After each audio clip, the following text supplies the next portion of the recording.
देखो ये एनटीए वाले करना क्या चाह रहे हैं ये किसी के समझ में नहीं आ रहा है, क्योंकि देखो इनका ना हर बार का ड्रामा हो गया है। हर बार ये कोई भी एग्जाम कंडक्ट करेंगे, नीट को छोड़ के कोई भी एग्जाम ये लोग लेंगे तो इतने गंदे मैनेजमेंट से ये लोग लेते हैं। इतने गंदे मैनेजमेंट से क्या बताएं हम लोग। देखो परेशानी उठानी पड़ती है बच्चों को। एनटीए का क्या है, एनटीए ने एग्जाम कंडक्ट कराया, सही हुआ नहीं हुआ उनकी रिस्पॉन्सिबिलिटी थी एग्जाम कंडक्ट कराना, उन्होंने करा दिया। अब उसके बाद जो भी मिसमैनेजमेंट हो रहा है उसको भुगतना किसको पड़ता है, भुगतना पड़ता है स्टूडेंट्स को। ठीक है, आपने कल के एग्जाम में भी देखा होगा। पहली बात तो क्या किया इन लोगों ने, अगर इनके पास मैन फोर्स नहीं था, इनके पास मैन पावर नहीं थी, तो इन्होंने एग्ज़ाम की डेट शीट लागू क्यों की, जारी क्यों की। अगर एग्ज़ाम की डेट शीट आ गई है तो उसको पोस्टपोन करने का मतलब एक दिन एग्ज़ाम से पहले क्या बनता है भाई। आपको ये सारी व्यवस्था जो है पहले से बना के रखनी चाहिए थी। ठीक है, अगर आपसे व्यवस्था नहीं हो पा रही थी तो आपको डेट शीट रिलीज़ नहीं करनी चाहिए थी। पहली बात, इन्होंने डेट शीट रिलीज़ कर दी।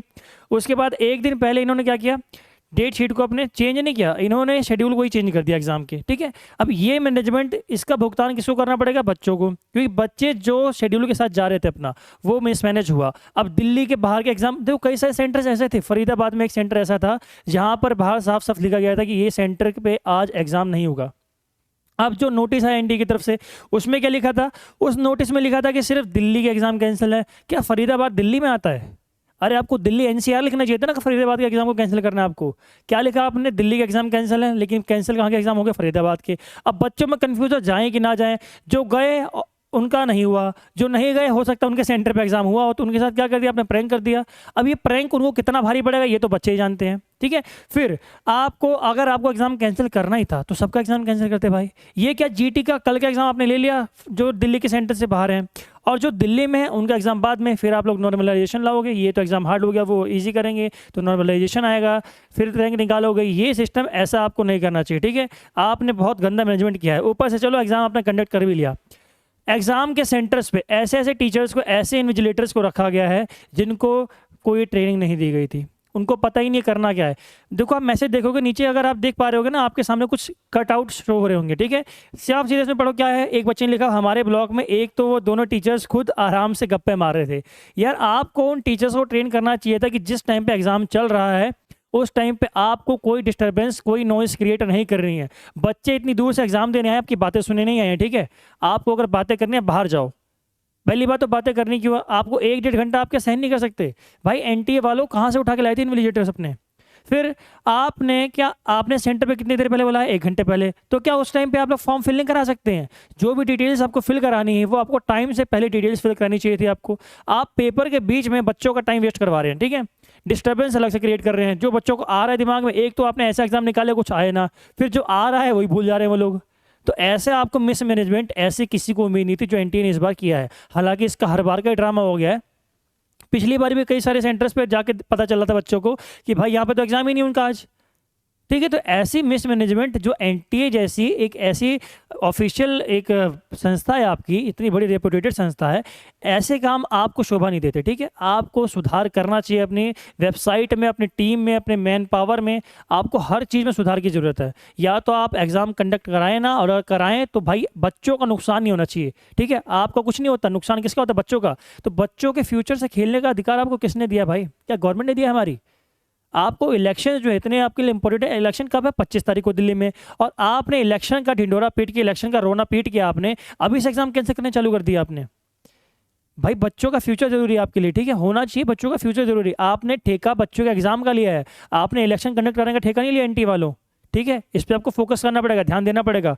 फिर देखो, और डिस्टर्ब कर रहे थे टीचर्स, उसके ऊपर इतनी ज़ोर से बात कर रहे थे कि पैराग्राफ रीड करने में डिस्टर्बेंस हो रही थी। अब इंग्लिश का एग्जाम है आपका, आपको पैराग्राफ रीड करना है।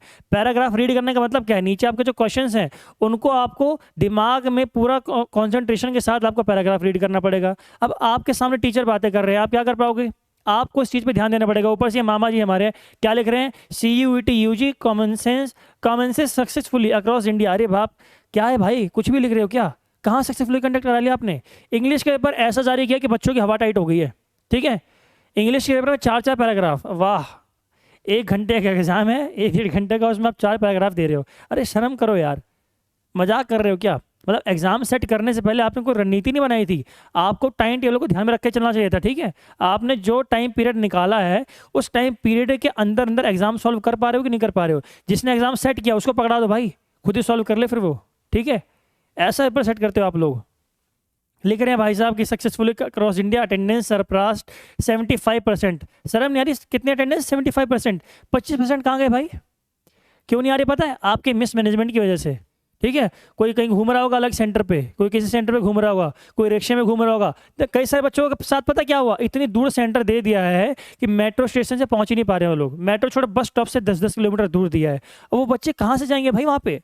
आपको ध्यान देना चाहिए था इन सब चीज़ों का। ठीक है, कि बच्चों को ज़्यादा दिक्कत ना हो। अरे 12th पास बच्चे हैं वो, ठीक है, 12th पास करके आए हैं अभी, वो कोई ग्रेजुएटेड स्टूडेंट नहीं है, वो लोग नए नए बच्चे हैं, उनको आपने इतना परेशान किया है। ठीक है, तो ऐसे आपको नहीं करना है भाई। क्या लिख रहे हैं भाई साहब? CUET UG 2024 over 2.5 million candidate sit for exams across 2157 centres on first day.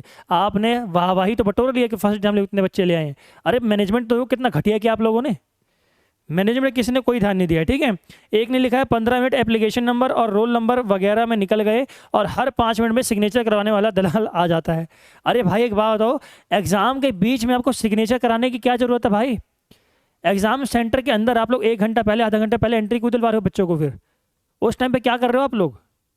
Exam का टाइम एक तो वैसे ही कम है, ऊपर से उसमें भी आप लोग क्या कर रहे हो? टाइम वेस्ट करवा रहे हो उनका। तो ऐसे काम नहीं चलता है। ठीक है, NTA वालों को थोड़ा समझना चाहिए। बच्चों देखो, ये लोग समझेंगे नहीं। NTA की हर बार की आदत होगी है, आप ही लोगों को कुछ ना कुछ करना पड़ेगा, कुछ ना कुछ ट्विटर पे ट्रेंड करना पड़ेगा आपको। ठीक है, देखते हैं क्या सिनेरियो बनता है इसका। सिर्फ रूम से बाहर जा सकते हैं, सेंटर में नहीं रहना पड़ेगा। बहुत सारे मेरे वाले तो इंग्लिश के बाद क्लास से भी निकलने नहीं दिए। अब एक बात बताओ, आपका एक एग्ज़ाम हो गया, उसके बाद दूसरा एग्ज़ाम आपका 1 घंटे बाद है। अब 1 घंटे आप सेंटर के अंदर क्यों बैठे रहोगे भाई? और अगर 1 घंटे बाद दोबारा एंट्री लोगे तो कौन सा चीटिंग का मटेरियल ले आओगे आप लोग? बच्चे हैं वो लोग, 1 घंटा अंदर बैठे, एग्जॉस्ट हो जाएगा दिमाग उनका, जो पढ़ के हैं वो भूल जाएंगे वो लोग।